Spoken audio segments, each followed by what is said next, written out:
Este yo soy particularmente tiene un sentido muy particular, muy especial. Tiene un sentido no de mayor importancia, digamos, que el resto, porque en la suma de los 7 hay verdades absolutas, hay verdades completas, hay enseñanzas espirituales importantes, hay doctrina. Pero este yo soy particularmente, yo soy la resurrección y la vida, es importante para nosotros y casi siempre recurrimos a él, no necesariamente en cualquier circunstancia, pero casi siempre recurrimos a él en momentos como la pérdida de un ser querido, normalmente.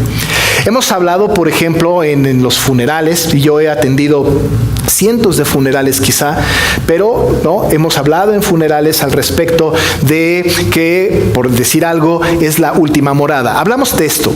Decimos, por ejemplo, bueno, la persona que falleció, vamos al sepulcro, ¿no? Allá en su caja, y decimos, esta es su última morada. Como si nosotros le condenáramos a estar en la caja eternamente, pero de ninguna manera. En realidad, el que muere, cuando va a la tumba, esa tumba no es su última morada, no para el creyente especialmente. La última morada del creyente no se queda en una caja, ni en la tierra hecha polvo. La última morada del creyente es en la presencia de su Señor por siempre. Pero esta convicción que tenemos o que debemos tener los creyentes, y por eso nos gozamos cuando un ser querido fallece, aun y cuando hay tristeza, hay un dolor en el corazón, ciertamente hay una convicción de que nuestro ser querido no está justo en una morada terrenal, sino que está ahora en una morada celestial. Y nos gozamos por eso, lloramos por la pérdida de un ser querido, es normal, está bien hacerlo. Pero nosotros, como dice la palabra, Pablo a los tesalonicenses, nosotros no nos entristecemos como los que no tienen esperanza. Nos entristecemos como los que sí tienen esperanza. Nos entristecemos por el ser querido que se fue, pero sabemos que hay esperanza. Pero la gran pregunta que surge entonces cuando repetimos un pasaje de esta naturaleza es: ¿en dónde radica la esperanza? ¿Cuál es, pues, la esencia de la esperanza? ¿Por qué nosotros podemos tener semejante convicción de que una persona cuando fallece, y ahora que estamos hablando de la resurrección de Lázaro, cuando fallece tenemos esperanza? Esperanza que Marta no tenía, esperanza que tuvo que tener después de esta conversación con Jesús. Pero la esperanza que nosotros los creyentes tenemos respecto de los seres queridos que mueren en el Señor es una esperanza que viene de una sentencia como esta, de una verdad absoluta como esta, en una oración maravillosa como esta, cuando escuchamos no a alguien interpretar a Jesús, sino escuchar directamente a Jesús: yo soy la resurrección y la vida. El que cree en mí, aunque esté muerto, vivirá. Ahí está, pues, la esperanza. Pero cuando hablamos de ese asunto, enfocamos, pues, nuestra esperanza solamente en los funerales. Y vamos sobre este punto, sobre la pérdida de un ser querido. Pero no hay cosa más equivocada que enfrascar este pasaje solamente en este rubro de los muertos, sino que este texto no solamente habla de aquellos que mueren en el Señor, sino que habla también de los que viven en el Señor. Y es importante que tengamos nosotros el enfoque completo de este maravilloso yo soy. Hemos hablado ya de yo soy el pan, yo soy la luz, yo soy la puerta de las ovejas, yo soy el buen pastor. Pero ahora tenemos que analizar este maravilloso yo soy que hemos ya iniciado, de yo soy la resurrección y la vida. Próximo domingo estaremos hablando de yo soy el camino y la verdad y la vida, y luego terminaremos con yo soy la vid verdadera. Pero este nos compete ahora y este toma nuestro tiempo ahora. Cuando hemos hablado de los otros yo soy, especialmente yo soy el pan, yo soy la luz, etcétera, yo soy el buen pastor. Hemos dicho que desde el punto de vista de la interpretación bíblica y para asuntos de entender el texto, lo ubicamos no solamente en el contexto bíblico, de texto, lo que dice el texto antes y después, sino que también lo ubicamos en los eventos, en la historia, lo que está sucediendo. De tal manera que cuando estábamos pensando en el asunto de la alimentación de los 5,000, y cuando estamos hablando de que el Señor da a sus discípulos, da a la gente de comer, Él interviene, Él habla, y Juan lo narra acerca de que Él dice, bueno, pues yo soy el pan de vida. Cuando nosotros veíamos el asunto de que el Señor Jesús le regresa la vista a un ciego en ese contexto, vemos, y también en la fiesta de las luces, que también revisábamos del pueblo judío, ¿no? Entonces veíamos que el Señor había dicho en ese tiempo, en esa temporalidad, aprovechando las circunstancias, yo soy la luz del mundo. Así que entonces el Señor ha tomado, ¿no?, de diferentes actividades del mundo las situaciones para aplicar y para mencionar estas sentencias de sus yo soy, que ya dijimos, cuando dice yo soy, está diciendo soy Dios. Creemos que Jesús es Dios. Él es Dios y es el pan, Él es Dios y es la luz, Él es Dios y es la puerta, Él es Dios y es el buen pastor, Él es Dios y es la resurrección y la vida. Así que entonces no es diferente en esta ocasión. ¿Por qué no es diferente en esta ocasión? En esta ocasión, mucho más que en las otras, es más evidente que las circunstancias por las que está pasando el Señor y la gente que está a su alrededor son unas circunstancias muy particulares, que es justo la muerte de Lázaro, el amigo de Jesús. Ahora, hemos dicho que Lázaro, María y Marta son amigos de Jesús, lo cual es verdad. Pero evidentemente para ellos no solamente era un amigo, sino que era justo lo que tenía que ser el Mesías, era Dios. Marta lo va a afirmar también al final de este episodio. Lázaro también lo creía. Alrededor de este acontecimiento, en donde le llega la noticia al Señor cuando no estaba ya en Judea, porque en Judea había recibido alguna agresión y ya estaban rumbo a Betania, que es donde vivía, o cerca de Betania, por Jerusalén, en donde vivían Marta, María y Lázaro, se le comunica al Señor y le avisan al Señor que Lázaro estaba enfermo. Y bueno, el Señor sabe, porque el Señor es todopoderoso. Usted recuerde que Jesús es su calidad de hombre y Dios, que es completamente hombre y completamente Dios. Él es, siendo su calidad de Dios, Él es omnipresente, Él es omnisciente. No hay una noticia que al Señor Jesús le pueda sorprender. No podemos nosotros especular y decir que el Señor no se había enterado de la enfermedad de Lázaro, y no podemos especular de que el Señor no se había enterado o no sabía de la muerte de Lázaro, y mucho menos podemos especular si Él sabía o no si resucitaría o no. Él sabía todas estas cosas, claro, porque es Dios. Pero le llega la noticia, una noticia que Él sabe. Incluso yo iría más allá en el asunto doctrinal. No solamente que Él sabe, sino que Él fabrica para su propia gloria. Como lo dice, esta enfermedad no es otra cosa que para la gloria del Señor. Así que es algo que el Señor no solamente sabe, sino que desde el punto de vista del conocimiento doctrinal y teológico de la Biblia, podemos decir que casi Él fabrica.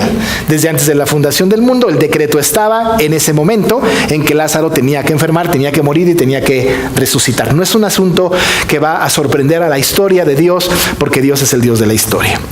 Así que entonces le recibe la noticia de la enfermedad de Lázaro. Le dice a sus discípulos, tenemos que regresar para ver a Lázaro. Todavía los discípulos le dijeron, Señor, pero ¿cómo quieres regresar si ya te fue mal en ese lugar, ¿no? Incluso Tomás, llamado Dídimo, muy valiente, ¿no? Dijo, no, a sus condiscípulos, vayamos y muramos con él. Tomás tiene estas características de muy aventado, igual que Pedro, ¿no? Vamos y muramos con él, ¿no? Y en este asunto, ¿no? El Señor, por supuesto, está conociendo todas las cosas, sabe todo lo que está sucediendo. En el entretanto, el Señor decide regresar pues a Betania, donde viven Marta, María y Lázaro, y tiene que decirle el Señor a sus discípulos pues que Lázaro había muerto, porque les había dicho que estaba dormido, pero en realidad era una especie de eufemismo para decir que estaba muerto. Y ya viene a Betania con Marta y María. Marta es la que sale al encuentro de Jesús, Marta, y va a encontrarse con el Señor Jesús en el camino. A partir del versículo 17 nos cuenta esta verdad. Para ese tiempo entonces Lázaro ya había muerto y bueno, había pasado ya 4 días de la muerte de Lázaro. Cualquiera de nosotros sabe que en 4 días, ¿no? Como nosotros vamos a testificar más adelante en el texto bíblico, que con 4 días el cuerpo ya estaba en un estado de descomposición profunda. Pero ya llevaba 4 días de muerto Lázaro. Llegó Jesús a Betania, donde vivían Marta y María. Y cuando llegó al encuentro de Marta, ¿no? Marta todavía le dice, Señor, si hubieses estado aquí, mi hermano no habría muerto. Le dice Marta. Pero ahora sé, que todo lo que le pidas a Dios, Dios te lo dará. ¿Qué le está pidiendo Marta a Jesús? Ahora, claro, nosotros podemos entender una fe histórica de Marta hacia Jesús. Podemos nosotros entender que Marta ha sido, si no presencial, ha escuchado o ha visto que seguramente algunas cosas que el Señor ha hecho y que el Señor tiene una relación íntima con su Padre y que posiblemente ya sabe, porque quizá lo ha vivido, que el Señor tiene esta comunión tan íntima que lo que le pide a su Padre, el Padre se lo da. Claro que Jesús no tiene oraciones caprichosas ni no tiene peticiones vanas. Él sí sabe pedir como conviene. Nosotros no sabemos pedir como conviene, eso dice la Biblia. Pero Jesús sí que sabe pedir como conviene. Y cualquier petición que Jesús haga delante de su Padre tiene que ser concedida porque es Dios orándole a Dios. Ahora, Él sabe que lo que pida se le va a conceder porque el que lo concederá, ¿no? En esta información o en este conocimiento suprarracional que tenemos de la Trinidad, es que Él mismo es el que pide y el que actúa. Así que Marta, no sabemos si sabe esto teológicamente, pero le pide, yo sé, ¿no? Le dice Marta al Señor que cualquier cosa que le pidiera a su Padre, a Dios, Dios se lo iba a dar. Nosotros tenemos la ventaja, amados hermanos, de que tenemos la historia completa. Nosotros sabemos lo que sucedió en el versículo siguiente y en los que siguen.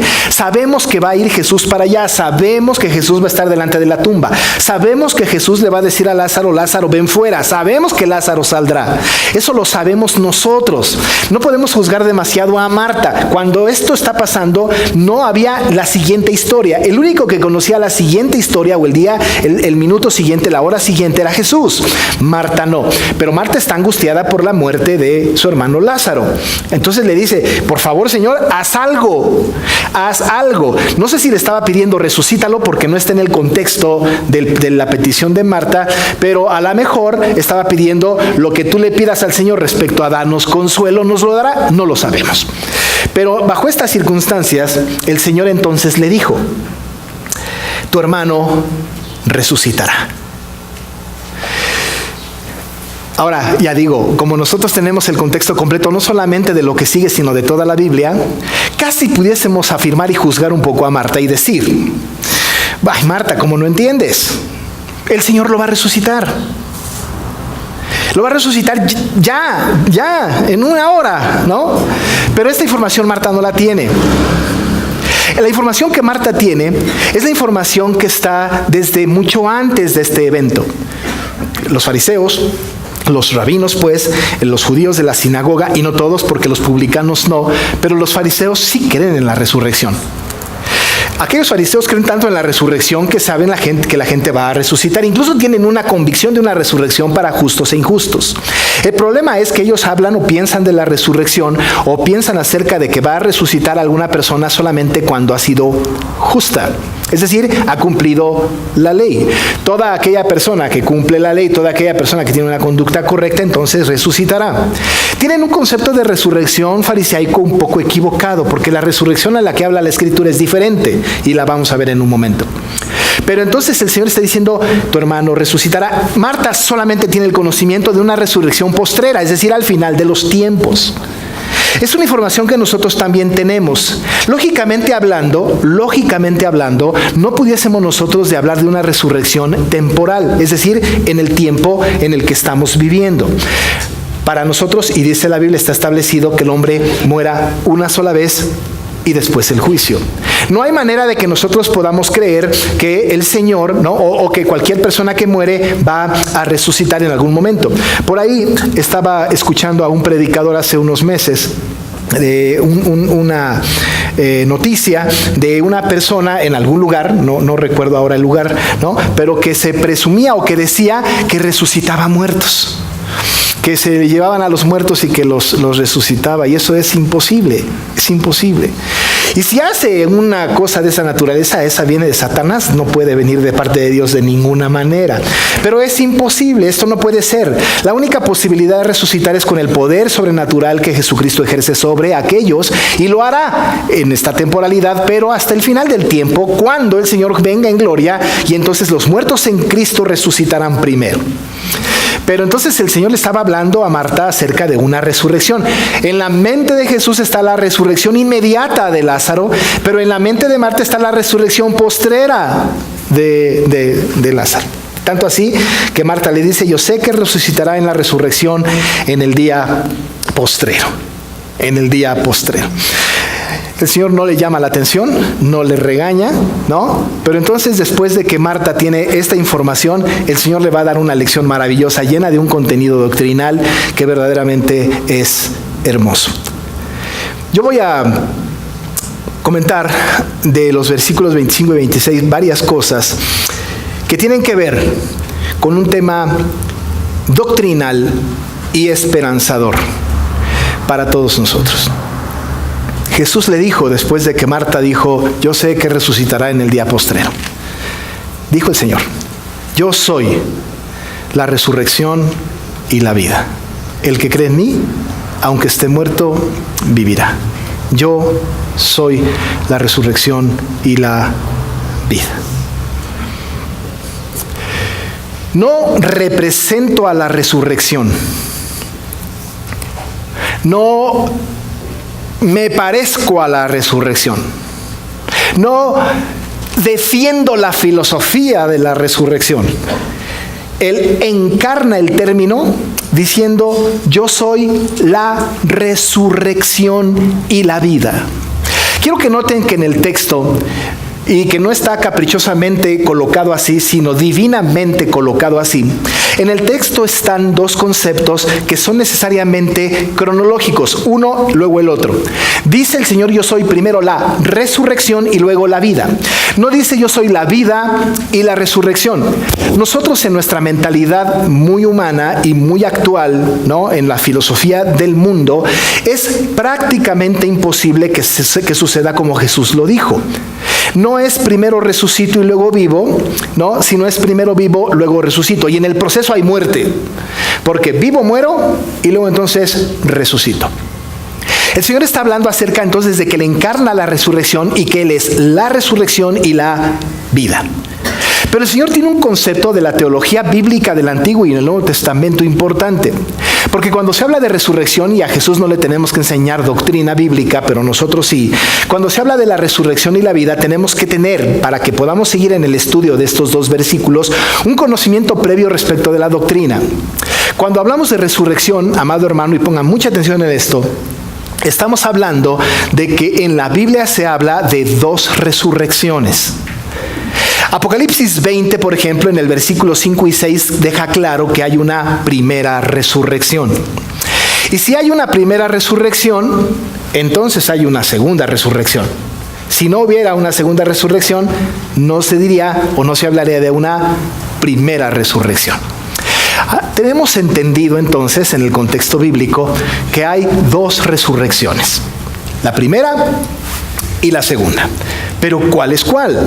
Y tiene usted toda la razón al preguntar por qué necesitamos aclarar el asunto. Ya le digo que Jesús de ninguna manera necesita una doctrina o un conocimiento o una enseñanza doctrinal. Él es el Dios de la doctrina, el Dios de la teología. Pero Él entonces nos da esta expresión para que a la postre nosotros, lectores implícitos, podamos redondear la idea completa. Marta, por cierto, también. María, sin lugar a duda, y los discípulos que están alrededor tienen que aprenderlo porque es el conocimiento bíblico y se está sistematizado en todo el Nuevo Testamento. La primera resurrección, ya dijimos que para resucitar hay que morir o estar muerto. Así que entonces la primera noticia que nosotros tenemos en la historia de la Biblia, en la teología del Antiguo Testamento, ¿no?, y de esto voy a hablar en la tarde, por cierto, es que nosotros hemos nacido muertos. Por cuanto todos pecaron, están destituidos de la gloria de Dios. La paga de pecado es muerte. Así que entonces nosotros, según Romanos 5:12, tenemos el pecado del primer Adán, de aquel hombre que corporativamente nos representó y que por culpa de Adán en su pecado, no quiero decir culpa, pero por la causa del pecado de Adán, nosotros todos a la postre, porque por un hombre entró el pecado al mundo, ¿no?, entonces todos somos pecadores. Ninguno de los que estamos aquí nacimos vivos, valga la expresión. Estamos hablando en términos teológicos. Nacimos espiritualmente muertos.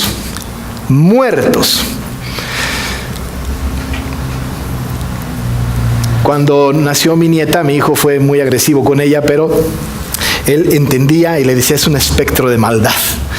Nació muerta, mi nieta. Y yo digo, es que estaba tan linda mi nieta. ¿Cómo? Tan inocente. Pues de inocente no tenía nada. Ninguno de nosotros nacimos con una condición de inocencia. Ninguno de nosotros nacemos, pues, con alguna posibilidad de estar vivos. Nacimos muertos. Éramos como muertos que caminan. Caminábamos, nos movemos, hicimos, pero estábamos muertos. Pablo a los Efesios en el capítulo 2 dice esta verdad. Él os dio vida a vosotros cuando estabais muertos en vuestros delitos y pecados. Hemos entonces nosotros de entender que nacimos muertos. Si nosotros nacimos muertos, lo que más necesitaba el hombre elegido por Dios, y en realidad toda la humanidad, pero especialmente los elegidos, lo que necesitan es tener vida. Eso es lo que el hombre necesita, vida, pero está muerto. ¿Cómo se adquiere la vida? ¿Cómo un hombre adquiere la vida si está muerto? Son dos conceptos completamente irreconciliables. No hay la posibilidad de que un muerto viva o decida vivir por su propia cuenta. No existe esa posibilidad. Así que cuando nosotros nacimos muertos. Pero ahora nosotros estamos vivos. Y no solamente esto, sino dice la Biblia que tenemos vida y la tenemos en abundancia. ¿Cómo tuvimos esa vida? El concepto bíblico teológico es, y muy entendido por nosotros, es que el Señor nos ha regenerado. El nuevo nacimiento nos ha dado vida. Ha hecho latir nuestro corazón, ha cambiado nuestros afectos y ahora somos nosotros personas vivas. Bueno, para pasar de muerte a vida es necesaria una resurrección. Estoy muerto y para vivir pues hay que resucitar. Así que la primera resurrección a la cual se refiere Apocalipsis 20, versos 5 y 6, esa primera resurrección es haber nacido muerto y luego entonces, por la gracia del Señor, con su llamamiento eficaz, me llama, me salva, me convierte mi corazón y entonces resucito de muerte a vida. Esa es, pues, la primera resurrección. Entonces, ¿cuál es la segunda? Bueno, la segunda resurrección es cuando muero físicamente y al final del tiempo el Señor me resucita y me transforma. Esa es la segunda resurrección. Ahora déjenme decirle a todos los que están aquí, y lo afirmo 100%, que todos los que estamos aquí y somos salvos hemos experimentado la primera resurrección. Todos. No sé si todos los que estamos aquí experimentaremos la segunda resurrección. No lo sé. ¿Porque dude de su salvación? No. Porque anhelo que Cristo venga antes de que muramos. Pero si morimos, no hay duda, hermano, no hay duda. Experimentaremos la segunda resurrección. Ahora déjeme establecer una verdad filosófica. Todos los que experimentan la primera resurrección experimentarán sí o sí la segunda resurrección. Pero los que no experimentan la primera resurrección experimentarán la segunda resurrección, pero para muerte y perdición. ¿Cuál es el requisito indispensable para la segunda resurrección? La primera resurrección. Y la pregunta, ¿está en nuestro control la primera resurrección? No, de ninguna manera. Y entonces el Señor, en su mente maestra doctrinal teológica, pues, ¿no?, ante personas de un poblado como Betania, a Marta, especialmente a Marta, le tiene que enseñar esta verdad y a la postre a nosotros. Y le dice, yo soy la resurrección, la primera y la segunda. Yo soy el autor de la primera, porque el que en mí cree no se perderá y vendrá a la vida, ¿no? Porque yo soy el que la da. Y la segunda resurrección, porque con Cristo seremos crucificados y juntamente con Él resucitados. Él pues no representa, sino Él encarna la resurrección. Dice, yo soy esa resurrección, primera y segunda. Y para que le quede claro a Marta y a nosotros, entonces establece la verdad profunda. Dice Él, yo soy la resurrección, pero no solamente soy la resurrección, sino que además soy la vida, soy la vida. Nosotros sabemos que el Señor es la vida. Juan 1, versículo 4, dice, ¿no?, del Señor Jesús, en Él estaba la vida, y la vida era la luz de los hombres. Él es la vida. Más adelante, cuando estemos estudiando el capítulo 14, verso 6 de Yo soy el camino, dice también: yo soy el camino y la verdad y la vida. Lo afirma.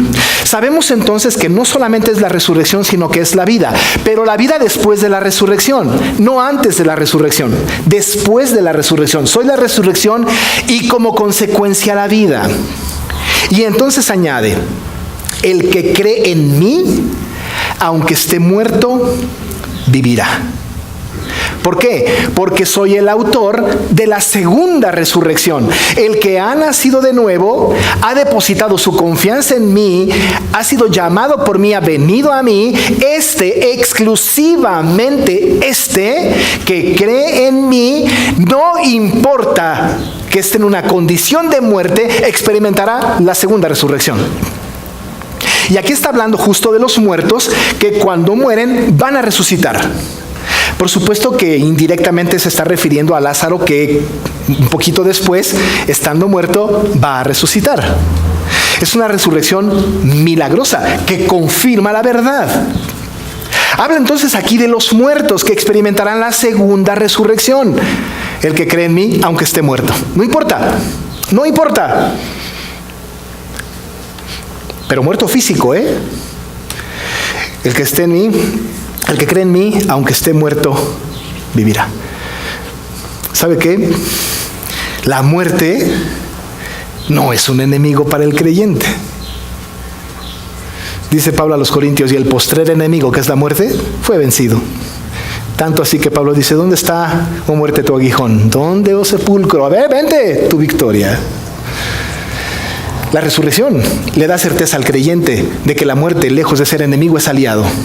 No la buscamos, no la queremos, no la procuramos, pero le damos la bienvenida. El creyente en el Señor no le debe de tener miedo a la muerte. Quizá pueda tenerle miedo a la manera como va a morir. Eso genera una expectativa desastrosa. No hay que pensar en eso. Pero la muerte, bienvenida. Pablo decía: para mí el vivir es Cristo, pero el morir es ganancia. Porque la muerte ya no es un enemigo. Y entonces solamente es para aquel que cree. Amado hermano, aquel mundo, el mundo afuera, que no conoce de Cristo, que no sabe estas verdades, la muerte es desastrosa, es el fin. Es la ausencia. Es la depresión profunda. Para el creyente no. Cuando una persona creyente muere, decimos: esta persona creyó en el Señor Jesús y aunque esté muerto, vivirá. Pero es que resucitará en ese momento, no. Vivirá eternamente con su Señor. La segunda resurrección. Pero ¿y qué hay de la primera? Dice el Señor en el versículo 26: y todo aquel que vive y cree en mí, no morirá eternamente. O sea, no solamente se refiere pues a aquel que ha muerto, sino ahora viene al que vive. Pero déjeme hacer la siguiente afirmación teológica, que es justo un asunto en el que hemos sido, pues quizá acusados, mal juzgados, o los presbiterianos reformados. Todo aquel que vive. Esta palabra y esta expresión junta no tiene que ver con el que vive al respecto del que está respirando. No se refiere pues al que respira. Al que vive se está refiriendo al que tiene una vida renovada espiritualmente, pues al que está regenerado. Cuando dice el Señor, y todo aquel que vive, está diciendo, y todo aquel que ha sido regenerado. Y lo sé, no solamente porque quiero caprichosamente encajar una doctrina de expiación limitada en el texto, sino porque la Biblia tiene toda la certeza de esta verdad. Porque como nosotros no creemos en la expiación universal, no somos universalistas, sino que creemos en la expiación limitada, no creemos que cualquier persona del mundo puede ser salva. Solamente serán salvos aquellos que el Señor ha elegido para este propósito. Pero otra cosa, no todos pueden creer para salvación. Creerán para salvación solo aquellos que han sido regenerados. De tal manera, amado hermano, que hay una verdad que quiero que quede en la mente de todos nosotros de manera contundente. No puedo creer en Cristo como Señor y Salvador con una fe salvadora si no he sido regenerado. Primero soy regenerado, luego creo. El mundo hoy dice, no, primero crees y luego eres regenerado. El mundo dice, tú primero cree, acepta a Cristo, luego entonces, ¿no? Si tú crees en Él y Él toma en cuenta tu fe, te regenera. Eso no, porque eso estaría en el control del hombre, hace del hombre soberano. Pero de ninguna manera, para que haya una fe salvadora, tiene que haber una regeneración. La regeneración antecede a la conversión, no la conversión antecede a la regeneración. La regeneración es antes que la conversión. Y cuando el Señor me regenera, ¿sabe qué es lo que hizo? Me cambió de muerte a vida. Me resucitó la primera vez de mi estado de muerte a mi estado de vida. Una vez vivo, una vez consciente, una vez cambiado mi afecto, una vez entrando a la luz admirable, veo a mi pastor, oigo su voz y le sigo. Y creo, porque mi afecto fue cambiado. Y creo voluntariamente, nadie me obligó. Y decido voluntariamente. ¿Pero por qué decidí voluntariamente? Porque mi afecto fue cambiado, porque nací de nuevo. Y entonces el Señor le está diciendo a Marta, la primera resurrección, todo aquel que vive, es decir, aquel que ha sido regenerado, y luego entonces cree en mí, no morirá eternamente. Pero solo ese tipo de personas, no cualquiera. No cualquiera. ¿Sabe cuántas personas en la época de Jesús dijeron haber creído en Cristo? Un montón. ¿Sabe que mucha gente se perdió aún habiendo hecho una confesión de que creía en Cristo? ¿No es cierto que Santiago dijo, tú crees que Dios es uno? El demonio también cree. Y tiembla. ¿Cuántas confesiones hemos tenido de personas que dicen creer en Cristo? ¿Cuántas sectas heréticas hoy día hablan de sus doctrinas hablando de Cristo? No es necesario solamente hacer una declaración pública de una fe que puede ser espúrea, pues falsa, sino que aquel que vive, pues, no el que respira, el que ha sido regenerado y cree en mí, dice el Señor, no morirá eternamente. ¿Y sabe qué? Este no morirá eternamente es una figura de lenguaje. Tenemos que tener una clase algún día de hermenéutica, ¿no? Pero hay una figura de lenguaje que se llama litotes. No se la voy a explicar ahora porque está muy largo, apúntela y consúltenla después. Pero litotes. Esta figura es una figura muy interesante. Lo que implica en la figura es no morirá eternamente, es vivirá por siempre. Cuando hablamos de no morirá eternamente, esa es la parte, digamos, dicha a manera de litotes, pero la expresión tiene una implicación mayor.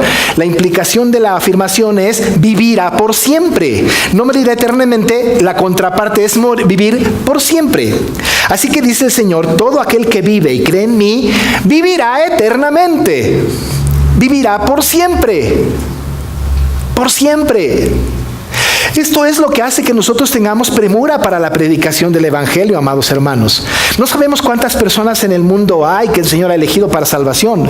Y necesitamos, no porque el Señor nos necesite, porque no nos necesita, pero tenemos que cumplir con la comisión que el Señor nos dio de ir y predicar el Evangelio, hablarle a otros del amor de Cristo y decirles, Cristo es la salvación, Él es la resurrección y la vida. ¿Quién sabe igual y tú? Eres parte de sus regenerados y si tú crees esto porque está confirmado en tu corazón, vivirás eternamente. Vivirás eternamente. Hace poco pregunté a algunas personas, 2 o 3 personas, si estaban seguros de que al morir irían al cielo con el Señor y vivirían por siempre. Y decía, una hermana me dijo, pastor, no sé. He sido tan mala, no sé.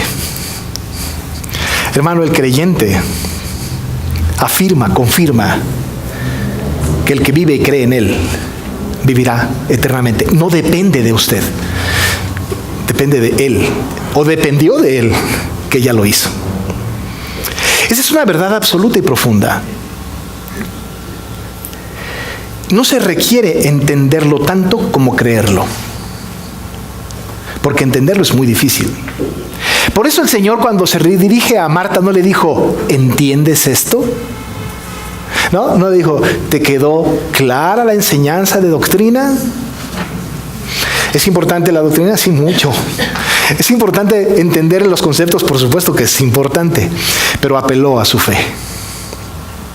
Le dijo, ¿crees esto? No le dijo, ¿crees que voy a resucitar a Lázaro? Porque lo importante en la historia no es la resurrección de Lázaro.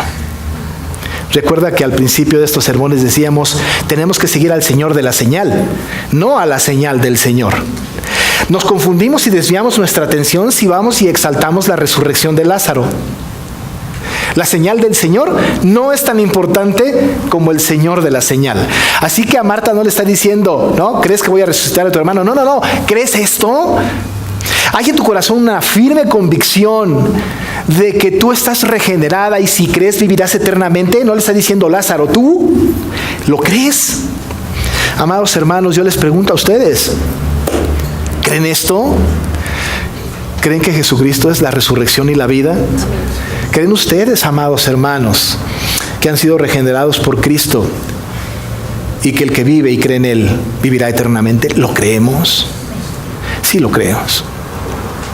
No estamos persuadidos. Quizá todavía nos falta mucho por aprender y por entender, pero la convicción del corazón del creyente es que viviremos por siempre con el Señor.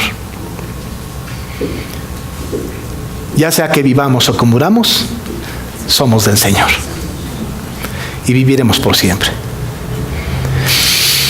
Así que bienvenida a la muerte, no importa, que venga cuando sea, porque sabemos que Él es la resurrección y la vida, y el que cree en Él, aunque esté muerto, vivirá. Había necesario una respuesta a la pregunta del Señor, ¿no? Porque el Señor le dijo a Marta, ¿crees esto? Marta no se quedó pensando, pues deja ahí, pienso. Tampoco el Señor Jesús le dijo a Marta, ¿me recibes como Señor y Salvador? No. Tampoco le dijo, ¿me aceptas como Señor y Salvador? Tampoco. Tampoco el Señor le dijo, ¿crees esto? Sí, vamos a hacer una oración. No se lo dijo. Porque la conversión, la regeneración, opera en el corazón del hombre. Y solamente es importante que lo sepa el regenerado y el Señor. Pero como Jesús le pide a Marta una respuesta, la confesión es maravillosa. Sí, Señor. Y quiero que note que Señor está con mayúsculas, con mayúscula. Sí, Señor. Sí. Yo he creído que tú eres el Cristo, el ungido pues, el Mesías.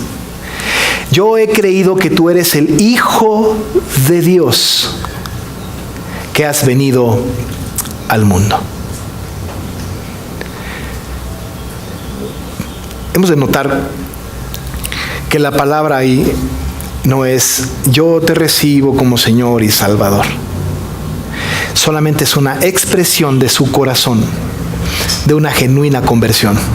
Yo he creído. Y ese yo he creído que tú eres el Cristo es una confesión completa. No se necesita más. Porque el Señor y ella sabían de la genuina conversión de Marta. ¿Habrá sido salva María? Seguro que sí. ¿Habrá sido salvo Lázaro? Si no, no lo hubiera resucitado. Claro que sí.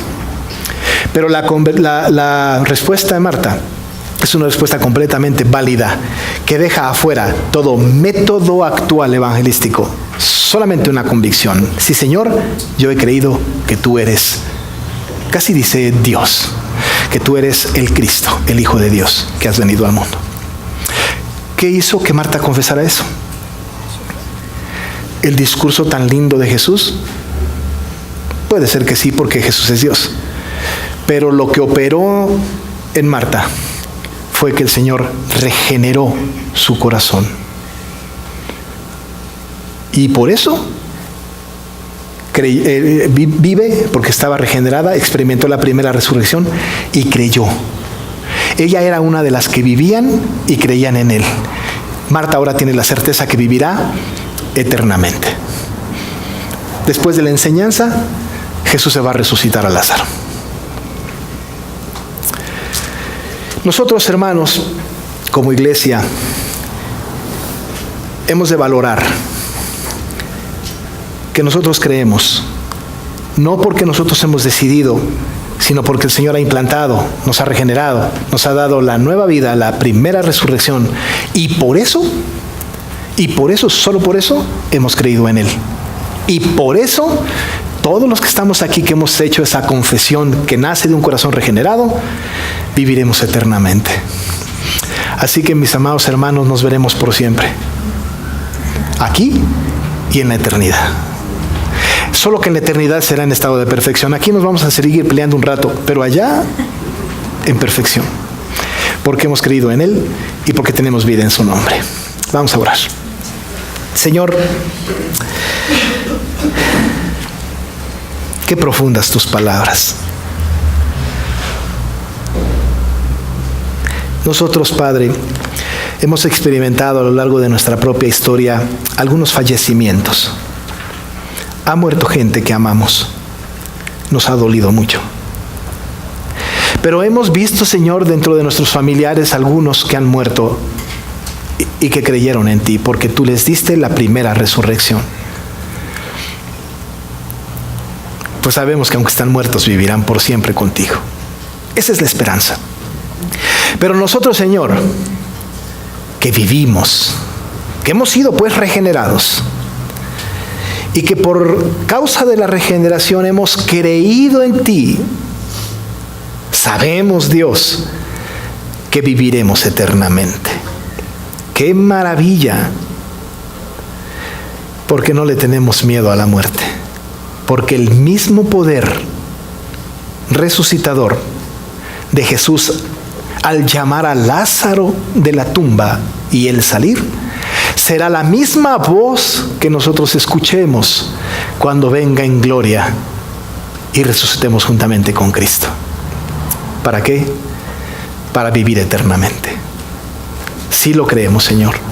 Creemos que tú eres el Cristo, el Hijo de Dios.